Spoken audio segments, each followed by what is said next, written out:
భద్రత తగ్గించడంతో బీఆర్ఎస్ నేతల ప్రాణాలకు ముప్పుందంటూ సంచలన వ్యాఖ్యలు చేశారు ఆర్ఎస్ ప్రవీణ్ కుమార్.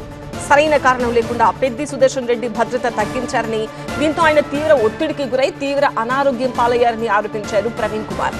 కొంతమంది వ్యక్తులకు ఏ నిబంధనల ప్రకారం పోలీసులు భద్రత కల్పిస్తున్నారో చెప్పాలని డిమాండ్ చేశారు. దయచేసి threat perception reports, security review committee recommendations ఏ బేసిస్ మీద చేసిండ్రు ఆ విషయాలు ప్రజల ముందర పెట్టాలి. ఇది ప్రజాస్వామ్యం. ఇక్కడ ఇది సీక్రెట్ మేము చెప్పము, వాళ్ళ ప్రాణాలకు ముప్పు అంటే మరి మా ప్రాణాలకు కూడా ముప్పు ఉన్నది, మా పెద్ది రెడ్డి ప్రాణాలకు కూడా ముప్పు ఉన్నది. అందుకొరకైతే అంత తీవ్రమైన ఒత్తిడికి లోనైండు. ఇలా హాస్పిటల్లో పోరాడుతూ ఉన్నాడు ఆయన. ఎవరికి చెప్పుకోవాలి? వాళ్ళ కుటుంబ సభ్యులు. మీకు చెప్తారా రేవంత్ రెడ్డి గారు?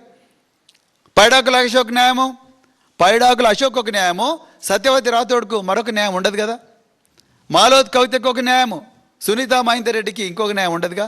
పట్నం నరేందర్ రెడ్డికి ఒక న్యాయము, అనుముల తిరుపతి రెడ్డికి కొండలరెడ్డికి ఇంకో న్యాయం. అనుముల తిరుపతి రెడ్డి మీద థ్రెట్ పర్సెప్షన్ రిపోర్ట్ ఏమున్నది?